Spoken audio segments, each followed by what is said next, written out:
My girlfriend said, "Your mom eats like a starving dog. It's disgusting." Loud enough for everyone at the table. I said, "Noted." Next day, I took my mom to a fancy dinner using the money I usually sent her parents for their rent and posted, "For the woman who deserves it." When her parents called her, her reaction was, my girlfriend looked at my mother across the dinner table and said, loud enough for everyone to hear, "Your mom eats like a starving dog. It's disgusting." The fork in my mother's hand froze halfway to her mouth. 7 people stopped chewing. Conversations died mid-sentence. My uncle's wine glass hung in the air like someone had hit pause on the entire room. I had been sending Maya's parents $1,200 every single month for 14 months straight. $16,800 total. My mom raised me alone. 2 jobs. 4 hours of sleep. Community college turned into state school because she worked overtime at a grocery store and cleaned office buildings at night. She never asked me for money. Not once. Not even when I graduated and started making decent money. Maya's parents? They treated my bank account like a public utility 3 months into our relationship. The table went silent. My mother's eyes dropped to her plate. Her shoulders curled inward like she wanted to disappear. 7 people stared at me, waiting. I looked at Maya. I folded my napkin. I placed it next to my plate. "Noted," I said. 24 hours later, I took my mom somewhere Maya would never take her. I posted one photo. The caption read, "For the woman who deserves it." When Maya's parents called her 2 days later, screaming about rent, everything fell apart. I met Maya 16 months ago at a friend's birthday party. She worked in marketing. Confident. Put together. The kind of person who made decisions fast and expected everyone else to follow. 3 months in, she mentioned her parents were struggling with rent. Medical bills from her dad's surgery. Temporary setback. Could I help just this once? I sent $1,200. It covered their rent with a little extra for groceries. 1 month became 2. 2 became 6. 6 became a year. Every month, same amount. I set it up as an automatic transfer. Maya never said thank you after month 4. It just became expected. Normal. Like I was supposed to do it. My mom never knew. She would have told me to stop immediately. My mom believed in earning your own way, even when it nearly killed her. She worked at a grocery store for 18 years. Stocked shelves, ran register, cleaned spills. At night, she cleaned office buildings downtown. She paid for my school, my books, my laptop, everything. She never once made me feel like I owed her. When I introduced Maya to my mom, I saw it immediately. The way Maya's eyes scanned my mom's small apartment. The way she smiled, polite but distant, like she was evaluating a stranger's Craigslist listing. My mom made pot roast. Homemade rolls. Her specialty. Maya ate 3 bites and spent the rest of dinner on her phone. "She seems nice," my mom said after Maya left. But her voice had that careful tone. The one she used when she didn't want to hurt my feelings. The red flags were small at first. Comments Maya made when we were alone. "Does your mom always talk so much about coupons?" Or, "It's kind of sad she still rents, don't you think?" I told myself she just came from a different background. Her parents owned their house before the medical debt. She didn't understand what it meant to build everything from nothing. But the comments got sharper. "Do we have to invite your mom to brunch? She orders the cheapest thing and still asks for a box." Or, "Your mom dresses like she shops exclusively at Goodwill." I made excuses. Defended Maya to myself. She's just honest. She doesn't sugarcoat things. That's refreshing, right? I checked my bank app one night after sending the May rent payment. 14 transfers. $1,200 each. $16,800. I stared at the number. My mom's monthly rent was $800. I'd been funding Maya's parents at a rate 50% higher than my own mother's rent. My mom never asked for a cent. Maya's parents never said thank you. The Sunday dinner was supposed to be casual. My aunt and uncle. Maya. My mom. My younger cousin. Just family. Olive Garden. Nothing fancy. My mom was excited. She wore her nice cardigan. The navy blue one she saved for church and special occasions. She talked about the breadsticks the whole drive there. But that Tuesday night at Olive Garden, I finally understood what I'd been funding all along. She said it at 7:43 p.m., right after the waiter brought breadsticks. "Your mom eats like a starving dog. It's disgusting." Not whispered. Not muttered. Announced. Like she was commenting on the weather. My mom had reached for a breadstick. That's it. She was hungry. We'd been waiting 20 minutes for appetizers. She picked up the breadstick, tore a piece, and brought it to her mouth. Normal. Human. The way people eat bread. Maya's face twisted. Actual disgust. She said it loud enough that the table next to us glanced over. My aunt froze with her fork in the air. My uncle coughed into his napkin. My cousin stared at his phone like he could disappear into the screen. My mom's hand stopped moving. The bread hung there, inches from her mouth. Then she slowly set it back on her plate. She didn't eat another bite the rest of the night. I should have said something right then. I should have stood up, walked out, ended it. But I just sat there, stunned. My brain couldn't process that someone would say that out loud. In public. To my mother. Noted, I said. It was the only word I could find. Maya smiled. She picked up her own breadstick and bit into it. Casual. Like nothing had happened. Like she hadn't just humiliated my mother in front of our entire family. The rest of dinner was silent torture. My mom ordered soup. She barely touched it. She kept her eyes on the table. When the waiter asked if everything was okay, she nodded and said, "Everything's fine. Thank you." Her voice was small, polite, embarrassed. Maya talked the whole time. About her job, some campaign she was running, a coworker who annoyed her. She didn't apologize, didn't acknowledge what she'd said. She acted like nothing was wrong. I drove my mom home after dinner. She didn't say anything for 10 minutes. Then, quietly, "You don't have to invite me to things with Maya anymore. I understand." Mom. "No, it's okay. She's your girlfriend. You two should spend time together. I don't want to make things awkward." My mother was apologizing.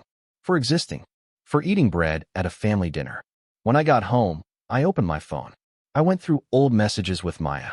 I found what I was looking for. 3 months ago, Maya had texted me after a Sunday brunch with my mom. "Does your mom always chew so loud?" I could barely hear myself think. 6 months ago, after I'd mentioned my mom was excited about a new job at the grocery store with better hours. "That's great, but doesn't it bother you that she's still doing that kind of work?" My mom would be mortified. 8 months ago, when my mom had brought over homemade cookies for Maya's birthday. "Your mom is sweet, but those cookies tasted like cardboard. You should have just bought something from a real bakery." I'd brushed it off every time. Told myself Maya was just particular. High standards. But now, sitting in my apartment alone, scrolling through months of casual cruelty, I saw the pattern. Maya didn't respect my mother. She never had.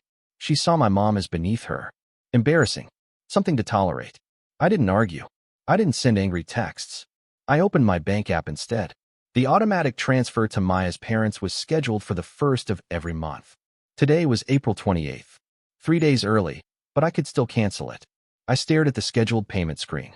$1,200. Set to process in 72 hours. Recipient, Patricia and Richard Chun. Memo, rent assistance. I tapped Cancel Transfer. A confirmation screen popped up. "Are you sure you want to cancel this scheduled payment?" "Yes." I tapped it. The screen refreshed. Payment canceled. 16 months of payments. Over. Just like that. My phone buzzed. "Maya. Hey babe, dinner was fun. Your family is sweet.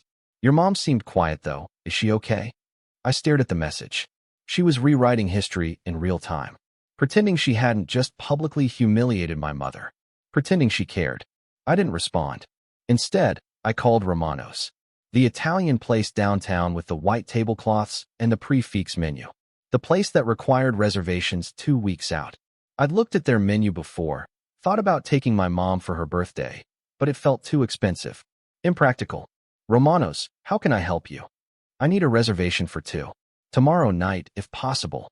"Tomorrow?" The hostess sounded doubtful. "Let me check. We have one table at 8:30 p.m. I'll take it." "Name for the reservation?" I gave my name. Confirmed the time. Hung up. Then I texted my mom. "Hey, are you free tomorrow night? Want to take you somewhere nice." 3 dots appeared. Disappeared. Appeared again. "You don't have to do that, sweetie. I'm fine." "I know. I want to. Please." Another long pause. "Okay.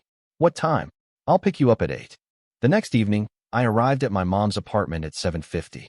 She was waiting outside, wearing the same navy cardigan from the night before. She'd added a pearl necklace. The fake ones from Walmart, but she wore them like they were real. She smiled when she saw me, but her eyes were still sad. "Where are we going?" "You'll see." Romano's had soft lighting. Real candles on every table. A piano player in the corner. The host led us to a table by the window. Downtown lights glittered outside.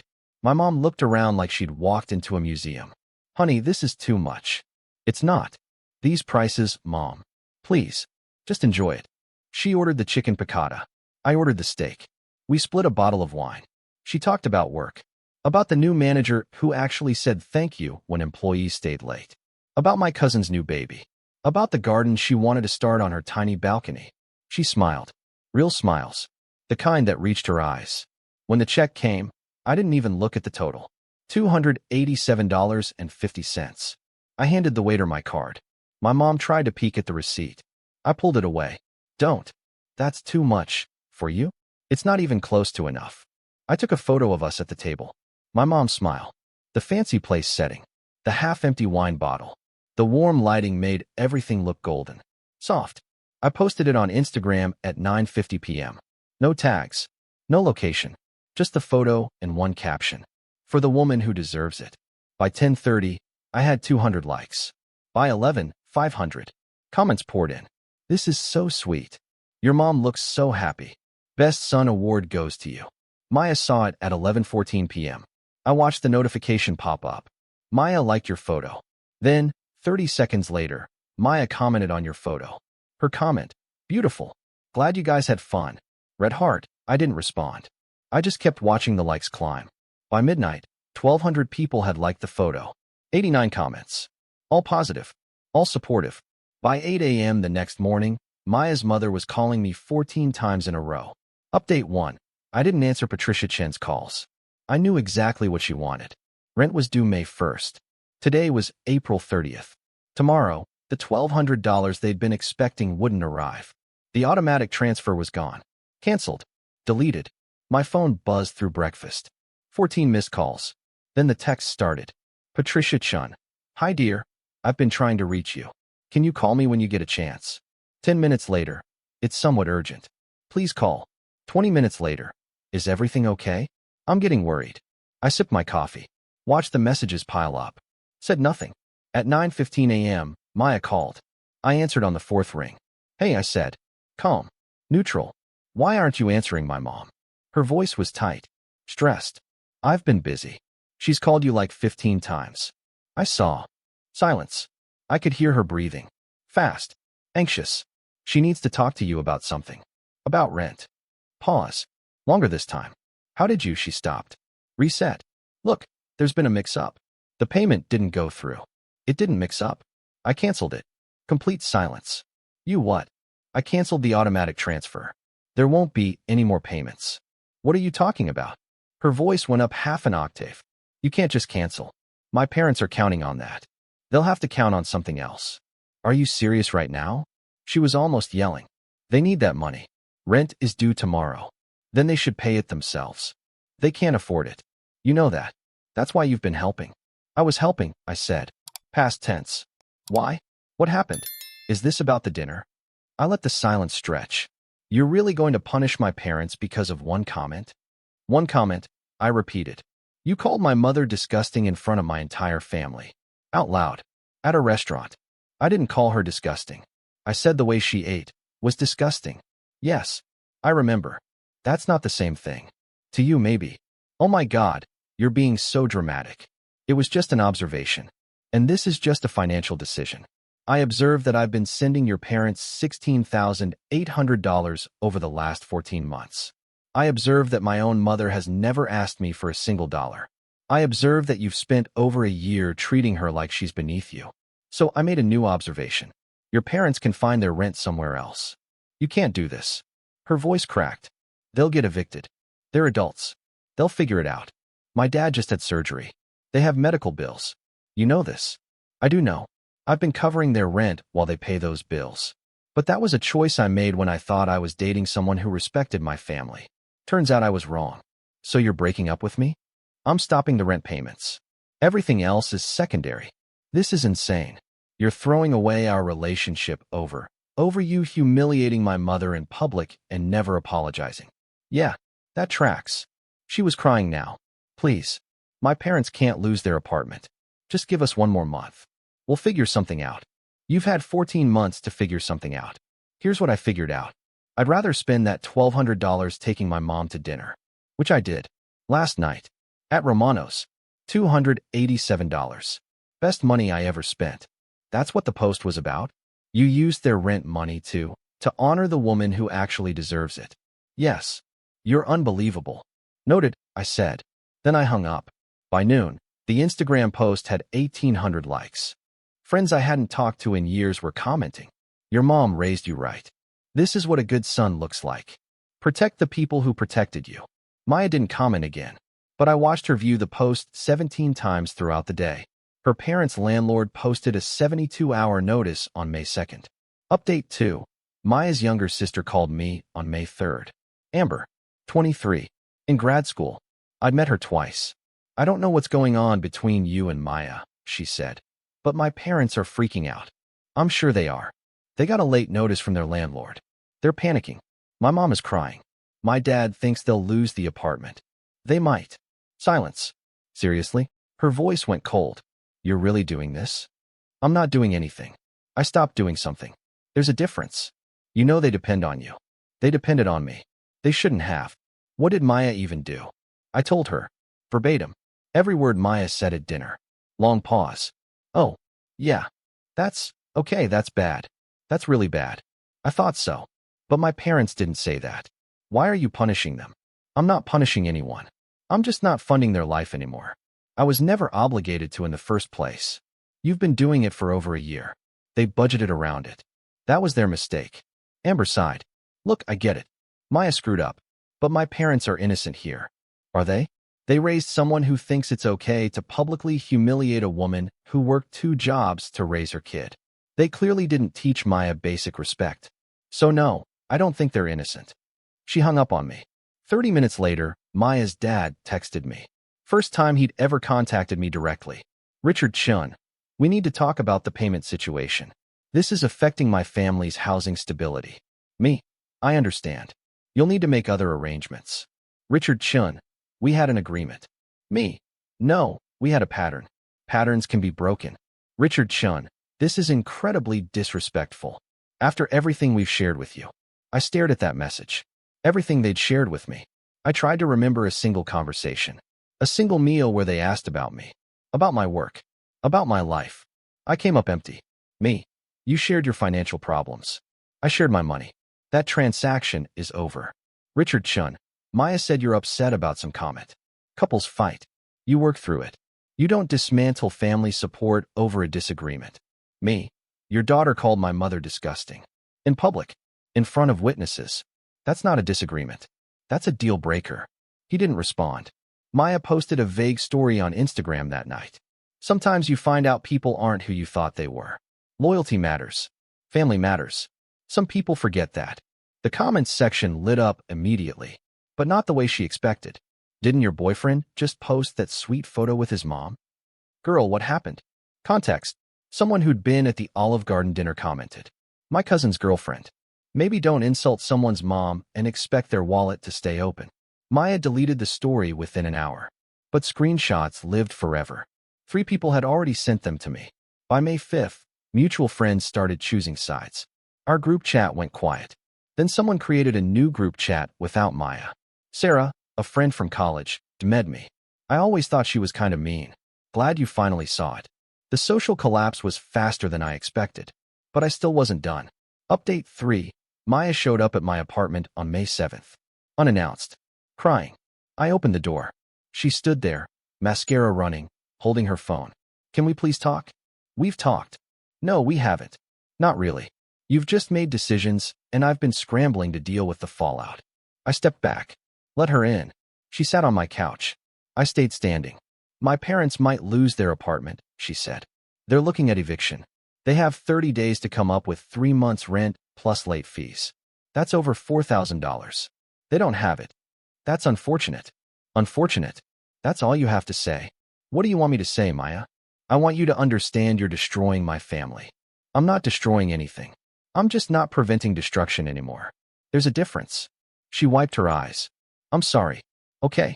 I'm sorry I said that about your mom. It was mean. I shouldn't have said it. I apologize. When did you realize it was mean? When you said it? Or when your parents got the eviction notice? She flinched. I'm serious, I continued. Because you didn't apologize at the restaurant.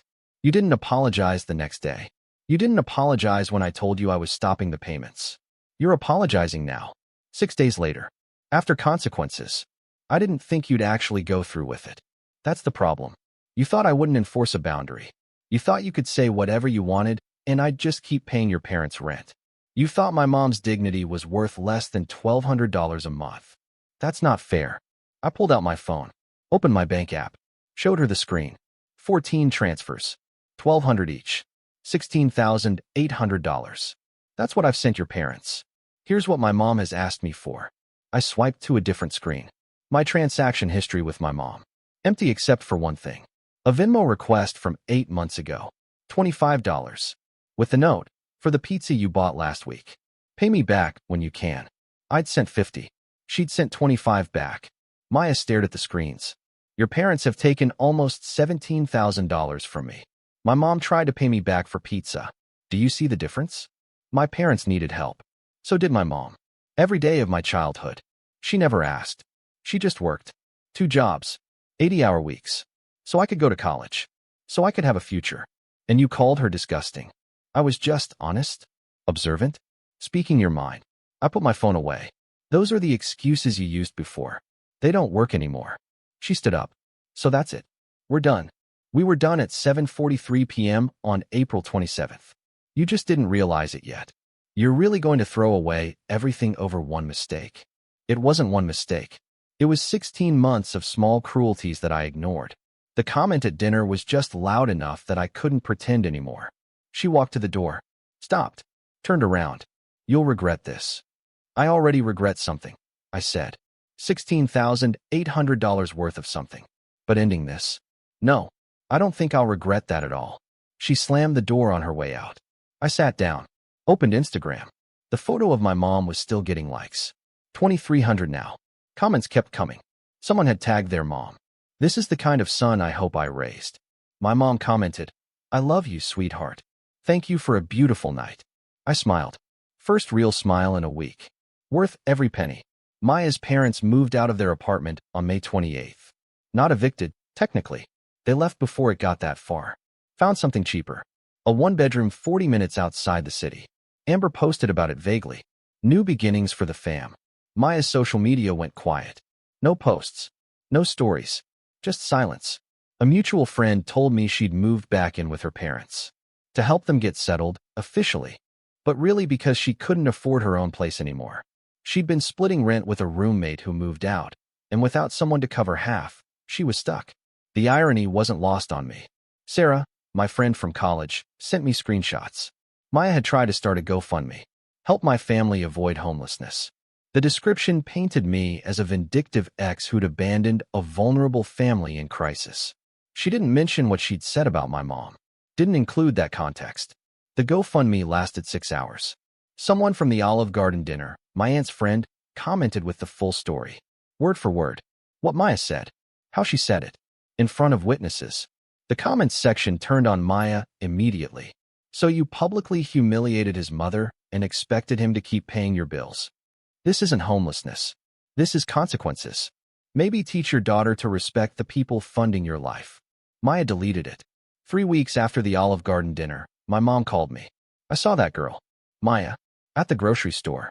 My stomach tightened. Did she say anything to you? She tried. She came up to me in the cereal aisle. Started crying. Said she was sorry. Said she didn't mean it. What did you say? I said, I'm sure you didn't. Then I walked away. I smiled. My mom wasn't confrontational. Never had been. But she also didn't forgive people who hurt her just because they felt bad about consequences. She followed me to the checkout. My mom continued. Kept apologizing. Saying she made a mistake. That she lost everything because of one comment. What did you tell her? I told her she didn't lose everything because of one comment. She lost everything because she made that comment about someone whose son had been keeping her family housed. Then I paid for my groceries and left. I laughed. Actually laughed. My mom had delivered the coldest, most surgical line I'd ever heard her say. I'm proud of you, I said. I'm proud of you too, honey. That dinner we had. At that fancy place. That was one of the best nights of my life. We should do it again. We should. But maybe somewhere less expensive. That place was too much. For you? Never. She laughed. The sound made something in my chest unclench. Maya tried to reach out one more time in June. A long email. Apologies. Explanations. Justifications. She said she'd been stressed. That work was hard. That she didn't mean to take it out on my mom. She said I'd overreacted. That good people forgive mistakes. That she hoped we could move past this. I read the whole thing. Then I deleted it.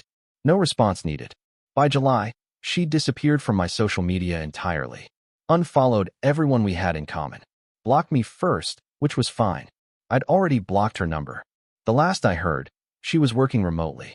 Living with her parents. Single. I didn't feel bad. Some bridges deserve to burn. 3 months after the Olive Garden dinner, I sat across from my mom at a different restaurant.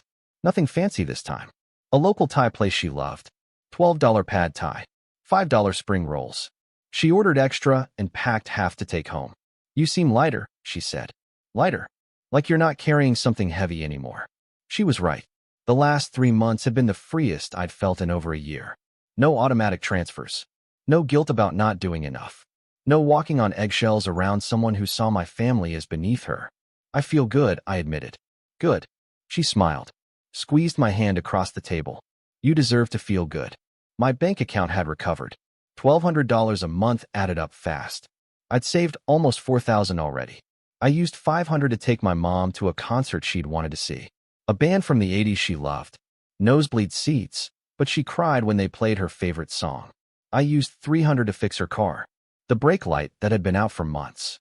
The weird noise in the engine she kept ignoring. She protested. I did it anyway. The rest sat in savings. Emergency fund. Future plans. Maybe a trip. My mom had never been on a plane. Never left the state. I started researching flights to Seattle. She'd always wanted to see the ocean. I've been thinking about that night, my mom said. At Olive Garden. You don't have to. No, let me finish. She set down her fork. I was embarrassed. For days. I kept replaying it. What I did wrong. How I should have eaten differently. Slower. Quieter. My chest tightened. But then I realized something. I didn't do anything wrong. I was eating bread. That's it. I was hungry. I ate bread. And someone decided that was disgusting. That's not about me. That's about them. Exactly. You taught me that. She smiled. By walking away. By choosing me. You taught me that I don't have to shrink myself for people who've already decided I'm not enough. I didn't trust myself to speak. I raised you right, she continued. I know I did. Because when someone tried to make me feel small, you made me feel seen. We finished dinner. I paid. $43 total. We walked to the car. The August air was warm. Humid. Comfortable. Romano's was beautiful, my mom said. But this is nice too. I don't need fancy. I just need you to see me. And you do. You always have. I drove her home. Helped her carry the leftovers inside. She hugged me at the door. I love you, she said. More than you'll ever know. I love you too, Mom. I drove home. Opened Instagram. The photo from Romano's was still there. Frozen in time. My mom's smile. The golden light. The caption that said everything. For the woman who deserves it. 3,000 likes now. 147 comments. Strangers telling me I was a good son. Friends saying they wished they'd stood up for their parents the way I stood up for mine. But the best comment was from my mom. Posted 3 months ago. Still pinned at the top because I'd hearted it. I love you, sweetheart. Thank you for a beautiful night. 5 words that erased 16 months of funding someone else's life while neglecting my own mother. I closed the app. Looked at my bank account one more time. The automatic transfer line was gone. Deleted. Removed. In its place, I set up a new one. Recipient, Mom. Amount, $200. Frequency, monthly. Memo, because you never asked. I hit save. Some money buys rent. Some money buys respect. The best money buys freedom.